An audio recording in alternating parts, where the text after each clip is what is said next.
All right, hello Gussapolooza 2024. Here we are on Sunday. Welcome everybody to the folks that are here in the room as well as the folks at home. We're at the MTAV Barn Stage, Multitech Audiovisual, who is the sponsor for all this fine equipment you see here and for all the streaming equipment for our home viewers. How we doing, Gussapolooza? All right, we're still going. Well, thank you for being here today. Of course, thanks to everybody here at Gussapolooza for having me. I'm going to introduce myself. My name is Gerard Longo. I'm the founder of Underground Music Collective. We are a Nashville-based multimedia and educational organization. I'm also the host of the Quintessential podcast, running strong for 11 years this month, as well as the co-founder of Nash Live, which is a live experiential event component to the Underground Music Collective ecosystem. And you can see my media appearances, current and previous partners, the folks we've had a chance to work with. Don't want to spend too much time on that, but we are here today to talk about your brand vision and how to build that brand vision and connect to your audience, connect to opportunities, and create a groundswell. And keep creative control based on your values, your mission, and your vision.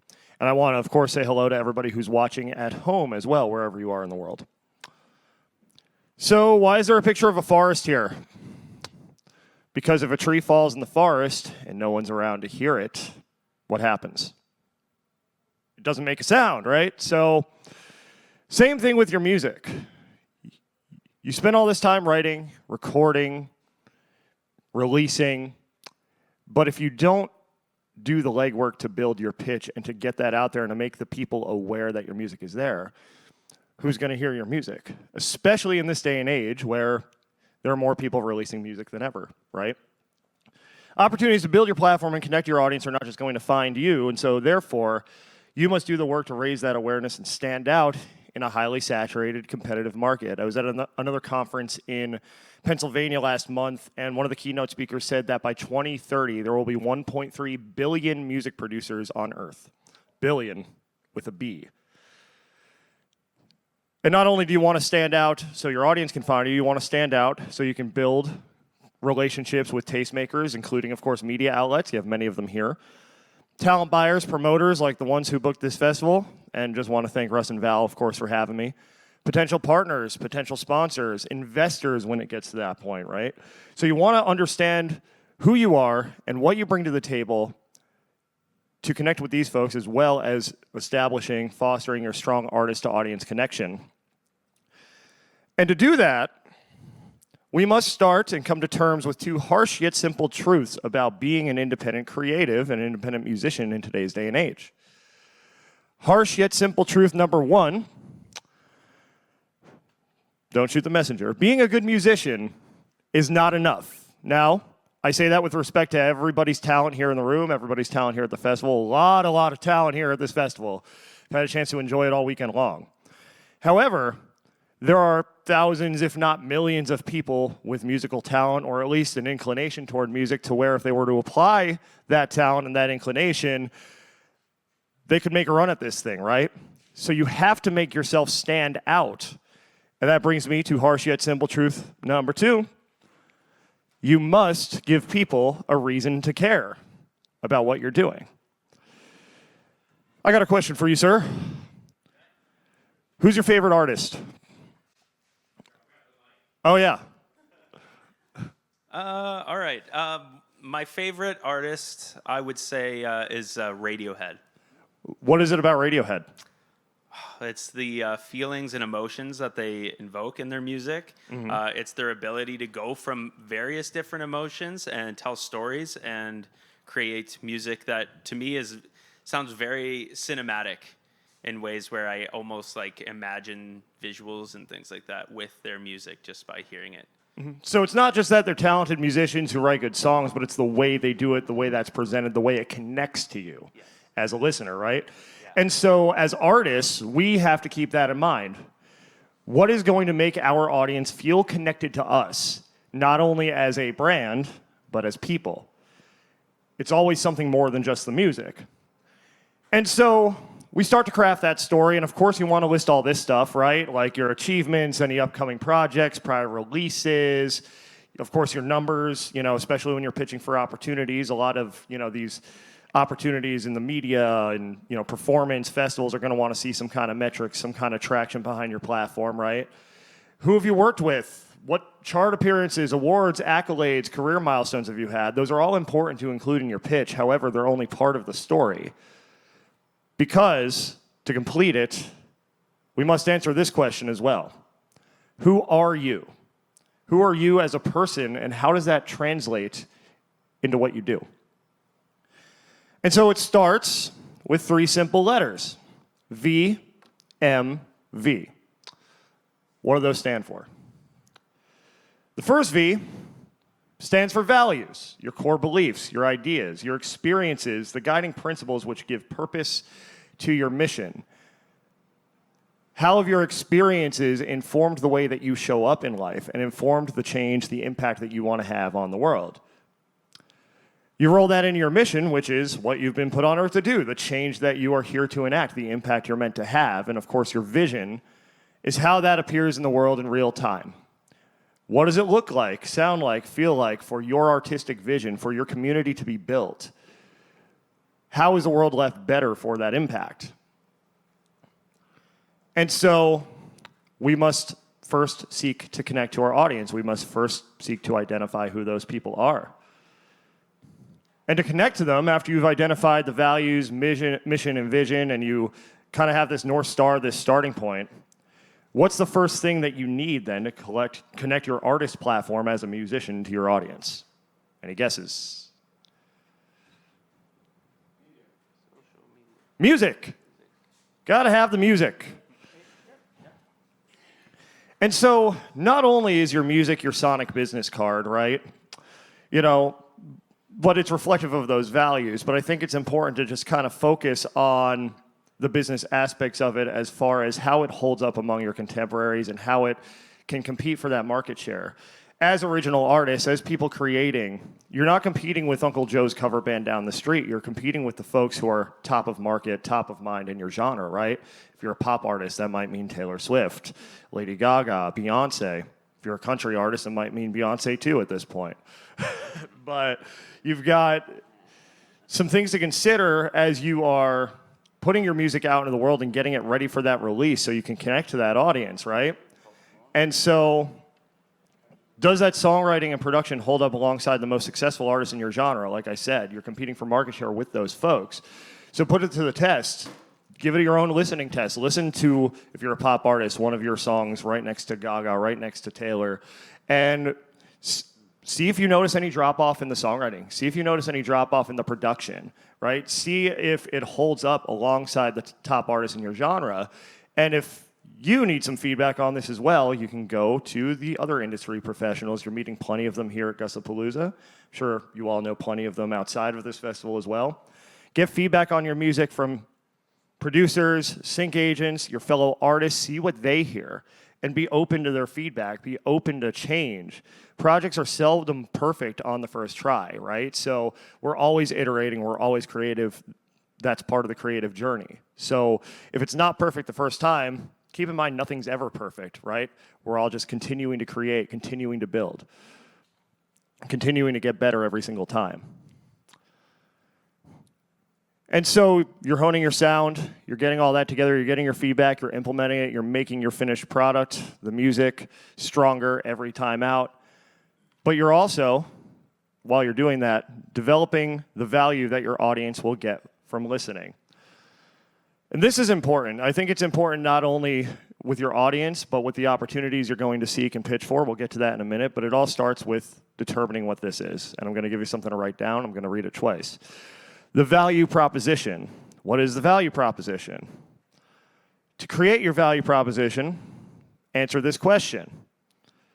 What can your audience get from you that they won't find anywhere else? I'll repeat that. What can your audience get from you that they won't find anywhere else? So I'll pick on myself here, because this used to be ours. So the bad example used to be ours. Underground Music Collective is a music blog based in Nashville, Tennessee. Any guesses as to why I have that as the bad example for a value proposition? Everybody else, like anybody based in Nashville can, like a music blog, they can just say the same thing. Absolutely. You know how many music blogs or podcasts or media outlets have existed in Nashville centered on music at one point or another?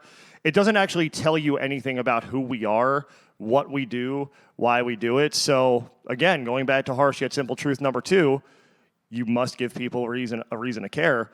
Once upon a time, we weren't doing that. So this is our current one right now, the good example. And I'm not entirely married to this. It can always get better, right? It's never perfect. But Underground Music Collective is a Nashville-based multimedia and educational platform which inspires independent artists to think like entrepreneurs. Why is that better? More defined. It's more defined. It tells you exactly who we're gearing toward with our offerings and with our platform. It's for the artistpreneur. It's not for necessarily every single person who's ever picked up a guitar. We want people thinking like entrepreneurs and people who are ready to take that journey, right?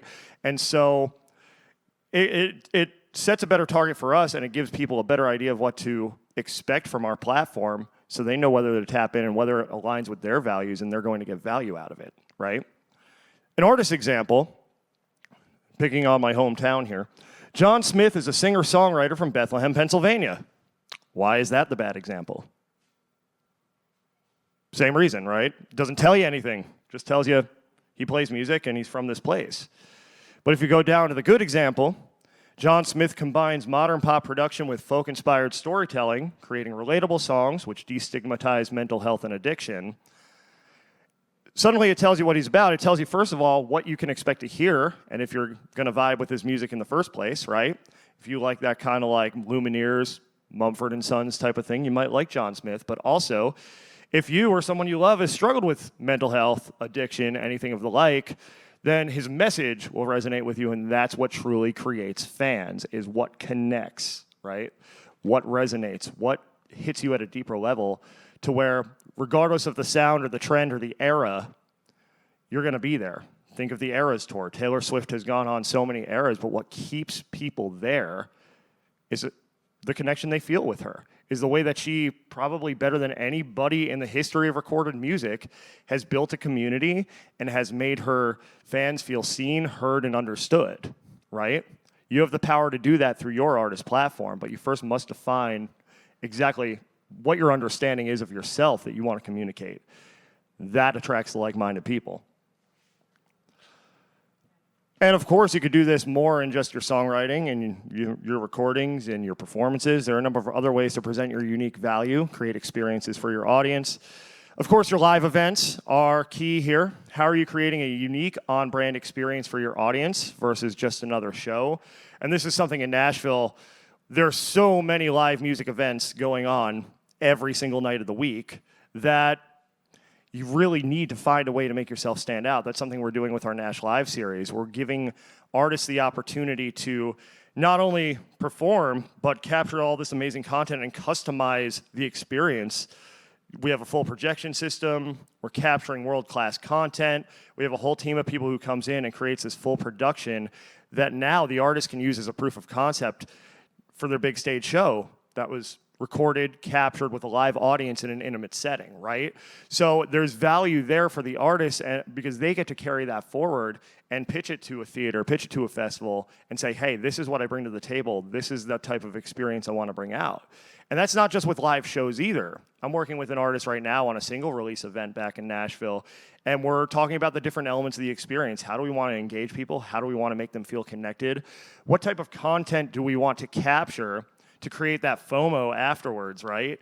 To where people see it and maybe they weren't there, but they definitely want to make the next one because it looked dope, right? Like, we want people to see this and start engaging and wonder how they can get tapped in to this artist community we're building. And of course, that ties right into digital presence, right? How are you using your social media, email, and web to connect, to build community, to create that experience, to create that sense of connection and community with your audience? What story are you telling, and how are you giving them something that they can relate to, right? And of course, it's nothing if you're not doing that in everyday life, right? Your values, your mission, your vision. I want to make one thing clear about artist branding.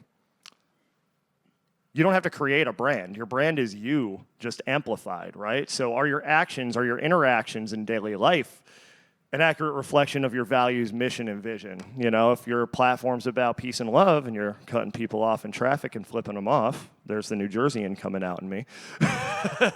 You know, is that really a reflection of peace and love? So think about how you're showing up, especially as your platform grows, something to be mindful of. And of course, as you're doing this, you're collecting audience data, you're understanding what works and what doesn't, and you're able to build a better boat, right? So let's talk about measurements and adjustments real quick. So how are you utilizing that information, that feedback you're getting from your audience to build a stronger community, to continue the conversation? Do you have systems in place? Do you have a CRM to track audience and customer data? You could build your mailing list on MailChimp. You get up to 2,000 emails a day for free. If you're looking for a place to start and you don't have a mailing list yet, I definitely recommend it because it's a more direct way to reach your audience than social media in general right now. So definitely want to have that. You know, how are you then continuing that conversation from your mailing list and, of course, from your other digital platforms?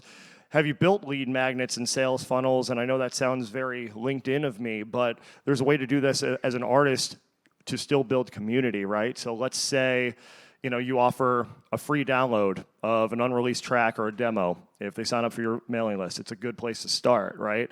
And then from there, they're in, and you can continue to send them offers. You can continue to keep them abreast of what's going on in your community, continue that conversation, and continue building that relationship with them, right?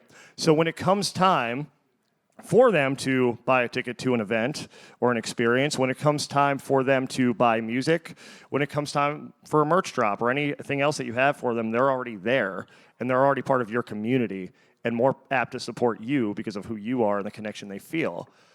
And then, of course, important to analyze the data, give them more of what they want, less of what they don't want, and as you do all this too, you'll come to understand what else you need to build that stronger ship. What resources? Of course, financial resources are an important one. So how are you using all these things I just mentioned to develop your revenue streams, right? What software do you need? What automations? I mentioned MailChimp. There are other CRMs too. There are other, of course, social media scheduling platforms you can use. What human resources? Because we all get to a point, right, if we're doing this right, where we need to start building a team. We need other people who have certain skills, and by starting to do this legwork on our own, we have an idea of what good is and what to look for and who would add value, right? So as you do all this work, it informs your journey even more, and you're able to build that platform and get ready for greater public visibility. So you're getting ready to pitch, you have enough audience data, you have a groundswell, you have some music recorded. So you want to make it easier for the tastemakers you're pitching to, be they in media, live performance, any other sponsors or potential partners. You want to give them everything they need, right? Great way to do this. How many artists in the room have an EPK? All right. Important thing to have because it's your one sheet. It's usually on a web page these days. Sometimes it's still a PDF, for those who don't know.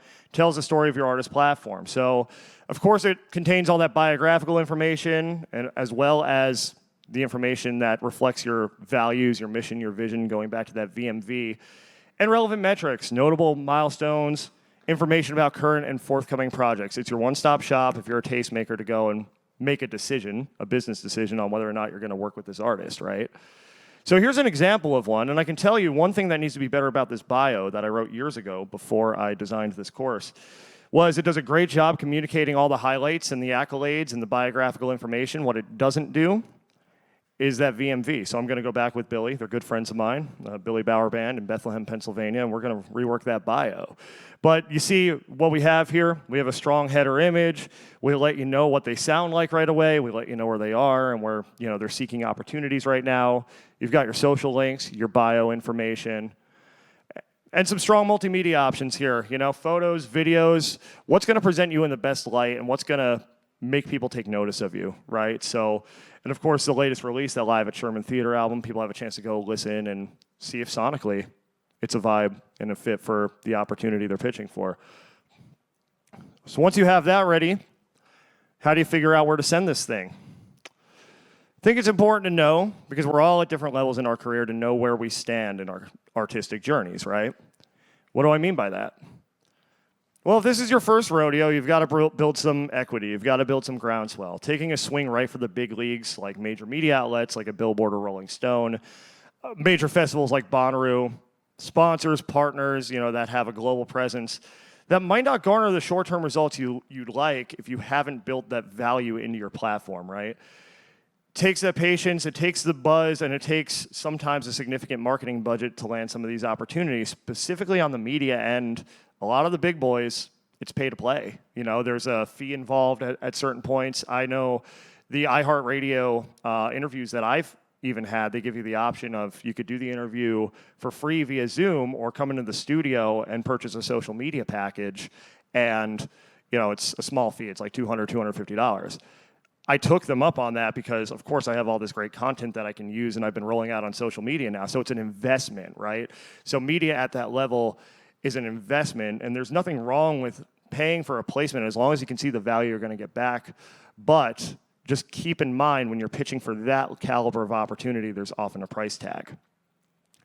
The good news, if you don't have that kind of marketing budget, is we all start somewhere, and there are plenty of opportunities suited for independent artists. This amazing festival, of course, being one of them, which does such amazing work for indie artists, not only here in this region, but across North America. And what you're getting here this weekend is you're getting a professional at bat. You get to meet industry professionals. You get to be on these huge stages with these bright lights, and that gives you the building blocks that you need to create more and more groundswell, more and more buzz over time, right?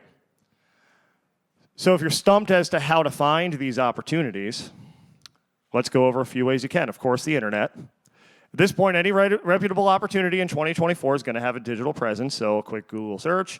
If you search Nashville music blog, you'll find some music blogs in Nashville, for example.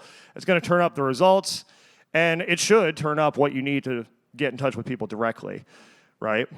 If, say, you're still stumped and you do have a little marketing budget to invest, might not be a bad idea to look into PR and what it can do for you. I can say that we did this as Underground Music Collective last year, hired an amazing firm out of Austin, Texas called Branding PR. And that's how we got the iHeart gig. That's how we got so many opportunities in media, because a good publicist is going to have connections you don't and know how to make those introductions, right? Now, of course, that comes with a price tag, and I will say, one thing that I wish we had done was had better systems in place to capture that audience, right? To capture the attention we were getting so then we can continue that conversation, right? So make sure that if you're going to go that route and you're going to make any investment into something, that you have a system that can give you a return on that investment built in, right? I think a lot of people just see like, oh, I just need to hire a publicist and like all my problems will be solved. It's going to put my name in lights. I'm going to get discovered. You still have to have something that your new audience can latch onto, and that they can follow. They need some kind of journey to follow. You need to then have the systems in place to lead them somewhere, right? And of course, you can ask your friends for any opportunities they're finding as well. Your peers might be getting bookings you're not. They might be getting placements, media features that you're not. They might even have a good sponsor or partner contact. Don't be afraid to ask. Don't be afraid to ask for an introduction. And a bonus point as well, particularly on the media end, we have a bunch of podcasts and radio outlets here that you can go make conversation with as well, who I'm sure would be more than happy to help you and perhaps give you that professional at bat. But the opportunities are all around us. We just need to do the work, dig in, and find them. And of course, we need to build relationships with these people, because they're people just like you and I, building a platform. They have lives and families, and they, of course, are trying to do good in the world just like you. And so something to keep in mind, this is another one of those repeat twice things, in case you want to write it down. The quality and the frequency of the opportunities you receive are in direct correlation to the quality of your relationships in music or any industry. I'll say it again. The quality and the frequency of the opportunities you receive are in direct correlation to the quality of your relationships in music, in business, and let's be real, in life, right? So how do you build relationships with tastemakers?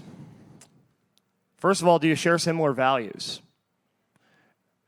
If you are an activist, say, on one side of the political spectrum, and the opportunity you're pitching for is clearly on the other side of the political spectrum, Is that a fit for you? Probably not, right?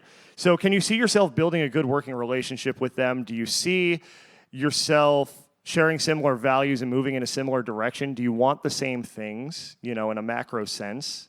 Do you want to have similar impacts? Are you doing good work for the right reasons? And are they, right? What's the quality of their platform? Will working together present you in a positive light? If you do a search for a blog or a podcast, you'll find that not all media opportunities are created equal, right? Some will give you a more professional at bat than others.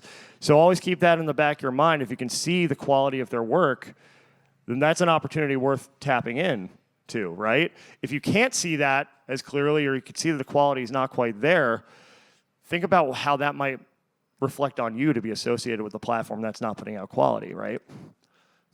What genres do they feature? Now we live in a genre-fluid world. Underground Music Collective features genres of all kinds. Gussapolooza features genres of all kinds. Some festivals, some outlets, some potential partners will only work within certain genre parameters. So make sure you do your research and make sure that you're aligning with opportunities, reaching out for opportunities that match your musical output. It saves you a lot of time, right, to go toward the things that are best aligned with you, not only in terms of values, but in terms of your sound and the work that you're doing. Once you've done all that research, dig a little deeper, find out what they offer, pitch to the specific opportunity. Ask yourself this question: what do I appreciate about what they do and how they do it? If there's, let's say, I'll use us as an example again, like if somebody wants to come on the podcast and they pitch to the podcast, I listen, and it's like, all right, come on, we'll chop it up. They demonstrate, this is something that, I really appreciate about your platform and I want to be involved in it. It's like, great, come on in.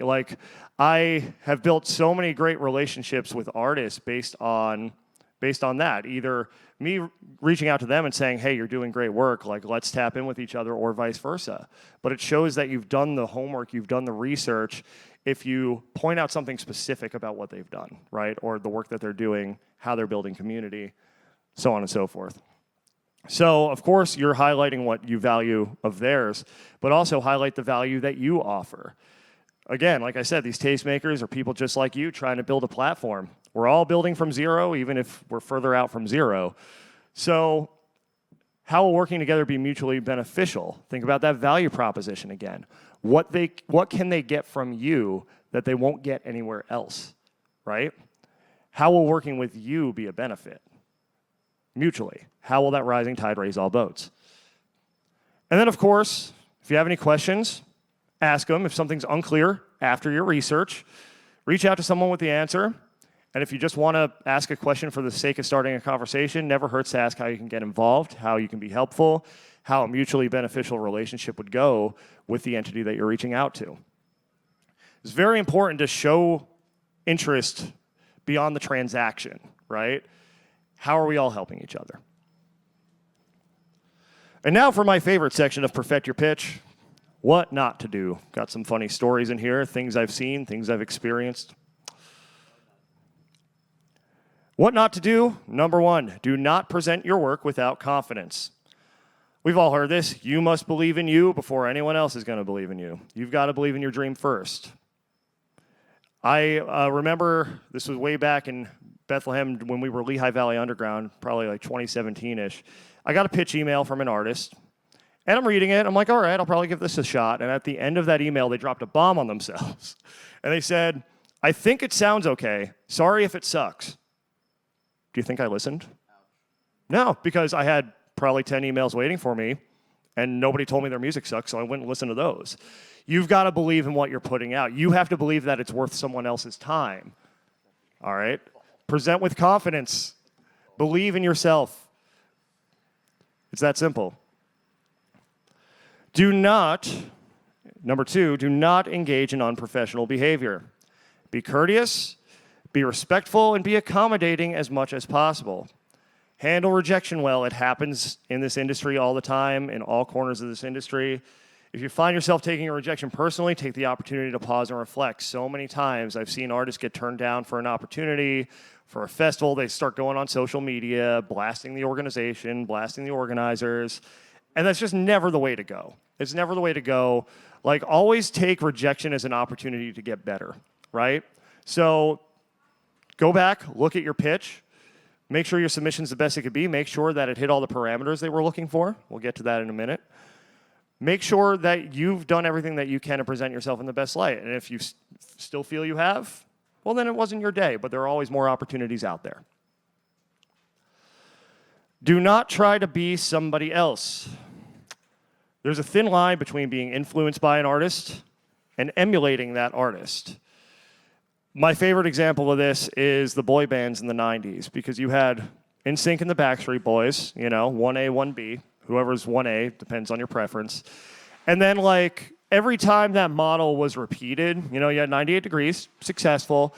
You had LFO, had a couple hits. New Kids on the Block had a bunch, though. Anybody see what I did there? Dad jokes up here all day. You had O-Town, but then you had a bunch of other boy bands being pumped out of a factory in Orlando that nobody really remembers, right? Every time, every iteration of the same thing has diminishing returns. You can be influenced by something, but make it your own. How did you spin that design into something that is your signature, right? And you can look to examples, throughout the course of recorded music. Pop punk, there are artists that had the lion's share of that movement, of course, in the 90s and 2000s, and then others that didn't. Look to your favorite genre for those examples, but the point is, make sure that you are bringing something unique to the table, even though you're influenced by all this other art and creativity out here, right? The last what not to do: do not give tastemakers even more work to do. Follow the guidelines, include the required materials, don't make people have to go hunting. Again, just to make the point again, these are busy people. They've got lives, they got families, they're receiving tons of inquiries. So make sure that you're willing to go the extra mile and you're willing to provide everything that they're looking for in a submission so they can make an informed decision. Because keep in mind too, every time you submit for an opportunity, especially a paid one, you're asking the person on the other end to make a business decision. So what will the return on investment be? And if they see that you're putting the effort in to give that return off the bat, your chances will be better. So first of all, before I get to the promotional stuff, I just want to thank Russ and Val and everybody here. This has been an incredible, incredible weekend. Just really love what's happening with Gussapolooza, and I think it's just a tremendous testament to the community you all have built here. Give yourselves a round of applause. This is awesome. And I was driving across Ontario on the 401 by the windmills thinking about, the whole journey, my journey, 11 years ago, I started a podcast in my childhood bedroom with a USB mic and a laptop and an idea. And since then, I've learned a lot of lessons. And I'm actually releasing my first ebook, February 25th. It's called 60 Plus Lessons from the Creative Journey. And it's got a lot of funny stories, a lot of anecdotes, a lot of lessons, a lot of what to do, a lot of what not to do. A lot of what not to do I've done myself. And what's great about this, too, is it's independent of industry. I think there are lessons that you can learn just as a creative, whether you're a musician or not. So if you want to scan that QR code, digital version's available for pre-order now. Paperback will be coming. Amazon just doesn't let me do that until it's 2 months before release. So if you want to wait for that, too, all good. And then another thing about Underground Music Collective, we're actually building a member community as well, where people can connect to new opportunities, new artists, creatives. We've got a lot of great beta testers in already who, have been engaging with us pretty regularly. And we want to create an industry where the creative has the power. There are no gatekeepers, and we're creating our own economy within it as well. People are going to each other, for their needs in media. The people are going to each other and, their needs for other services. And of course, our artists are getting more looks all the while as well. So we really want to build a strong community, a strong ecosystem, pipelines, of course, to markets outside of Nashville. And if that sounds like something you want to be a part of, there's another QR code for you, and I'm happy to talk more after. And we've come to the end, and how are we doing on time? 5? All right, we got 5 minutes for questions. Anybody have any questions? Oh, thank you. So I have an EPK that I've done just on a PDF. I know that you can do it on a website now. I know Bandzoogle does it, but I have a Shopify page. So I'm just wondering, do you have any suggestions on online EPK services I could maybe use on my Shopify website? On a Shopify website? Very specific. Yeah, that is pretty specific. I mean, generally speaking, I will say that most of the EPKs I see now and the ones that I prefer to receive as a person in media are the ones on a web page where it's the one stop. Now, I mean, you can link to your Shopify from there, right? You can link to whatever you want. You can lead people down that rabbit hole. I mean, a lot of people are even using their link tree right now, you know, so they'll have like the one sheeter, which is essentially the EPK, but then they'll have all their other links, you know, so you'll have your Shopify, you'll have your streaming, you'll have your socials all in one place. So that I think makes it easiest, you know, for, you know, the person you're pitching to for these opportunities to just go in and kind of choose their adventure, you know, is to just have it in one place, one link that they can go to and access everything. I don't know if that helps you, but. I mean, I think I want my main page to, it's technically run by Shopify, but Okay. the website is like harleyliviamusic.com. Like, that's all my stuff. But Right. yeah, I guess maybe I'll just try to find a website that I can like go onto my main menu that can host the EPK, I guess. Yeah. Yeah. Where do you have it now? Yeah, where do you have it now? So I just have a PDF that I like sent Right. out. But I wanted to hear what you preferred as well, so that answers that question. Yeah, for sure. I'll have to look into any kind of Shopify integration. I'm sure there's something that can be. I'll have to look into that because that is pretty specific. Yeah, I mean, I should probably do that research myself. If you had your EPK on your website as a link, like as one of the little headers. That's what I want to do. Mm-hmm. Yeah. Yeah, that's probably the best way to do Yeah, that's the best way because then it's there, it's discoverable, it's got all the links to everything, you know, and it's all right there. And cause sometimes with the PDFs too, like the links don't always work, you know, depending how it's exported. So always good to, you know, have it be as streamlined and simple as possible. Yeah, that makes sense. Thank you. Yep. Any other questions, comments? All right, well, doesn't look like we have any other questions. I'll make myself available as well out here. Would love to chat more. And thank you again for being here. Thanks to Gussapolooza. Tremendous event you have going on. Look forward to being a part of it in the future. And everybody have a great rest of the festival, and I'll see you.